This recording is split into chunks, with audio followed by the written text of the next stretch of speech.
All right, and up here at the top left of Shakura's plateau is our Terran player.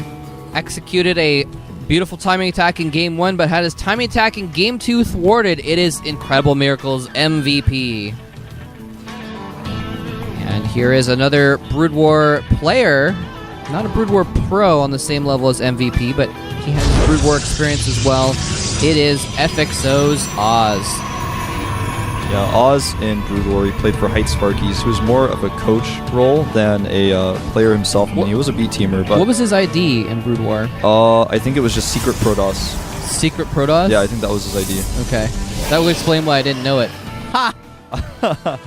Yeah, man. It might have just been Secret, but I think it was Secret Protoss. At least that was his full ID. I don't know which one he used like in tournaments officially. But I do kind of remember seeing a Secret in Brood War sometimes, but yeah, he never really played in Pro League or anything like that. So here he is actually doing a lot better in StarCraft 2 than he probably ever expected in Brood War.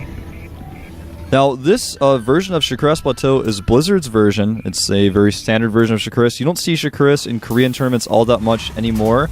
It's a kind of an older map. It's one of my favorite maps, if not my favorite map, actually, in the pool. But a lot of people do struggle to beat Terrans on this map. It's been a map that's a lot of balance has been discussed, but let's throw all that out of the water. Let's talk about what can really happen on this map. There's a second ramp, similar to how there is on Belcher Beach, so fast expand builds are quite good on this map, and MVP has not taken gases.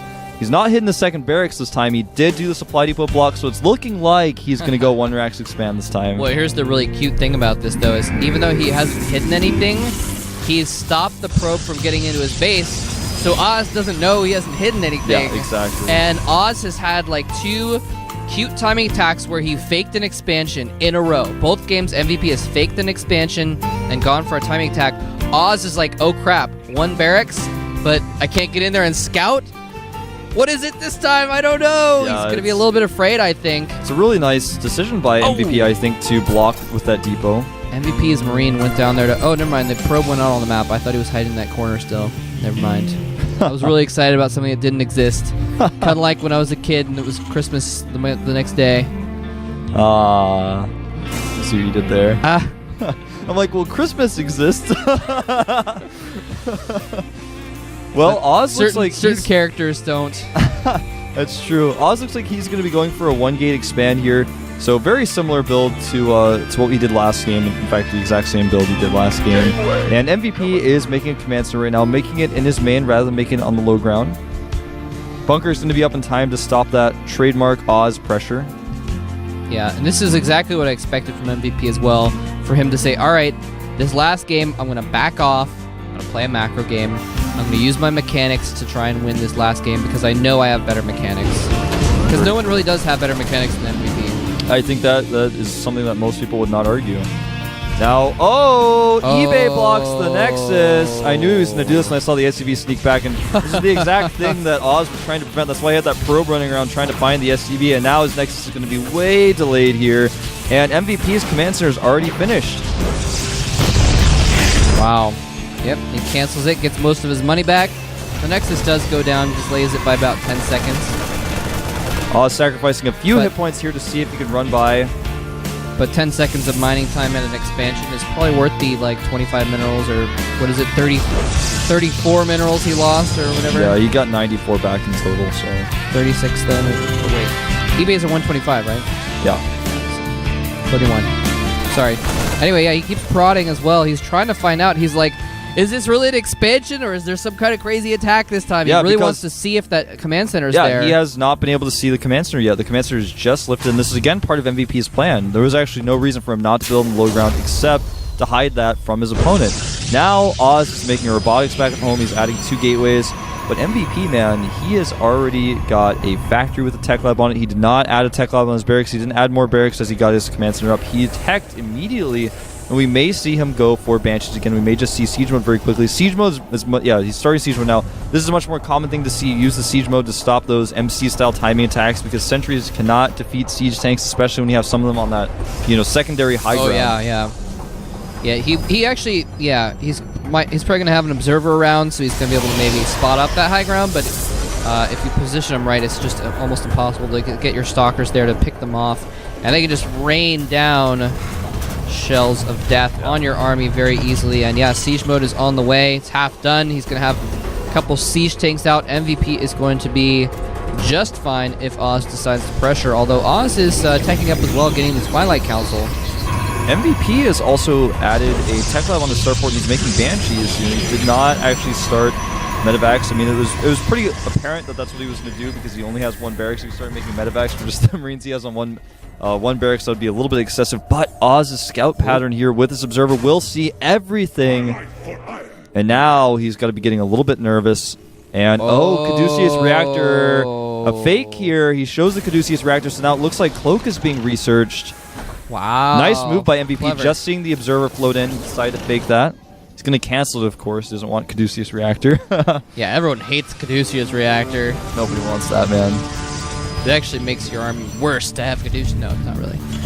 Caduceus Reactor is the energy upgrade for the medevacs, by the way. If you guys don't know, and it's not completely necessary. So, yeah, he is going to go ahead and cancel that, but makes Oz get a second observer, which he may have gotten anyway, but, you know, he's going to be a little bit more cautious now. He's going to maybe keep a couple stalkers in the back of his base, although he would have done that anyways, even if there wasn't Cloak. So this Banshee's going to have a little bit of a difficult time getting any pro kills. Yeah, this Banshee is not going to be able to get anything. There's already 2 stalkers and an observer here at the natural. Even the sentry's going to be able to add some extra DPS. If he ignores this, tries to go into the main, there'll be stalkers there. He's going to get a few probes, though. Now, yeah, he did actually. I think Oz has 3 observers out on the map right now. So that is, I guess, what MVP got out of that little fake, is he made Oz build a couple more observers. And you know, he's actually going to maybe see these additional gateways with the Banshee as well, and that would be pretty huge. But he's skipping it right now, going around the south part here. The stalker's a little bit out of position. Oh, they thought the coast was clear and left, and MVP's going to get a few probe kills for free. Is he going to lose that Banshee, though? Nope, not quite. It's a really good map for Banshee Harass because there's such a wide area behind the bases. Now, right now, Oz is getting Blink. He's going to use that Blink to slow down attacks that come across the map. Speaking of attacks, MVP is moving out now, bringing 4 SCVs. In total, he's got 21 Marines, a Raven, 4 Siege Tanks, and 2 Banshees out on the map. Templar Archives is finishing up. A Dark Shrine is on the way. He's not going to have Storm in time for this, but he does have a pretty good ratio of Zealots, Stalkers, and Sentries. Is if he can catch MVP's army unsieged, he should have a pretty good chance. Combat shields are only halfway done as well here, but 6 Marines at a time being produced. This is a dangerous situation. Whoa, hold on. Oh, never mind. He's able to blink away. This is a dangerous situation for Oz, who's losing some more probes over here. Banshee's probably going to go down. MVP, on a rare lack of multitasking, is not controlling that Banshee, but here comes the siege tanks. 4 siege tanks sieging up. Oh! Those stalkers barely got out of there before the siege shells went off. But this is a dangerous time because the Dark Shrine is not finished. The Templar Archives is up, but not really being used except for an Archon's. Charge is not up yet either. Oh wow, tries to use a PDD, or maybe used it before. Yeah, he used that before to help protect actually some of his units that were reinforcing. And I'm actually getting the sickest nerd chills from this game, man. Both these players are playing so well. MVP fortifying himself in here with 3 bunkers at the bottom of his ramp. Beautiful. He's going to start pushing the bunkers closer to Oz. Now, Oz has a Dark Shrine finished, but he knows there's a Raven out. Yeah. I'm really curious why he made that Dark Shrine, actually. That was a little bit strange decision. He already had the Templar Archives, so he could make Archons from that. Guardian shield up, he's going to go here! Oh, no, this might be a very bad decision. A huge wall in place, stopping those Zealots from doing damage. Still bunkers available, and he's going to just roast most of those Zealots. A few Siege Tanks are still alive. They're very low in health, but all of the Zealots are going to perish before finishing off the Siege Tanks. The contain holds, and MVP is in a beautiful position. 40 supply ahead now. Yeah, this game is basically over. Oz, I think, made a terrible decision in attacking there, even has an Archon trapped behind his natural. He's using DTs now to cut off reinforcements, but MVP actually has Scan saved up right now. He's actually going to be totally fine. He's actually just going to push up here and end the game. And finally, that pylon is killed so the Archon can escape, but this is not going to last. This game's not going to last much longer. Although, he's not really responding to those DTs. Yeah, I guess he could. He now knows that they're there. He's responding a little bit, and there's one scan. It's going to take out 1 DT. Only 1 DT left in his natural expansion. It is killing SCVs, but MVP probably figures, I've got this game in the bag. There's nothing I can do to lose it now. We have seen players lose. I remember Inca versus Rain was a very similar situation to this. Do you remember that game where Inca came back with DT as he hid an expansion? Oh, yeah. This reminds me a lot of that game where it looks like the game's over and MVP is just not dealing with that DT in his base, but now he finally does deal with it. That was because Rain was bad, though. That's true. Yeah, like, Rain just didn't respond at all. You're right. If in this case, if he didn't respond at all, no, you're right. If he didn't respond at all, there's a chance the Oz could come back in it. He did deal with the SCV killing DT in his base, and this army actually might beat the Stalker army just because of these medevacs here. Yeah. This is the last chance for Oz to try and put some pressure on MVP, and it looks like he might actually beat this. Nope, never mind. The Stalkers can only blink back so long before they have to go to the front again. Even though that was a more expensive army for Oz, Marauders are designed to beat. They're just designed to beat Stalkers, man. That was not going to work. MVP, he says, "Yo, dog, I heard you like bases, so I built a base in your base." He has bunkers that are actually within range of Oz's Nexus. This is actually just disgusting. And Oz is continually trying to warp things in outside of his base to do some harassment and cut off reinforcements. Here he comes in. Last effort for Oz coming from both sides. Will the contain hold?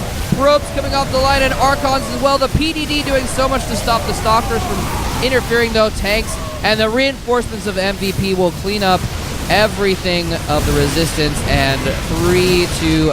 I was actually a few seconds ahead. Oz GG's. And leaves the game. MVP has defeated Crypto Oz. Yeah, he did, and he did it in. I think the build that MVP did on that map was actually one of the best builds to do on First Plateau. It's a really good build on that map because you can siege up kind of the bottom of their ramp and they can never really move out, and then you can slowly push the bunkers towards their base. There's that area kind of to the side of the ramp where you can put bunkers, so then any units that get even close to the siege tanks take damage. Oz tried to do a flank. He attacked, I think, at the wrong moment. He thought that MVP didn't have as many units as he had or something. The decision there just did not make sense. He thought, I have to go now, but he didn't have to go at that point. No, the bunkers weren't quite pushing in too far just yet. He didn't have to go at that moment.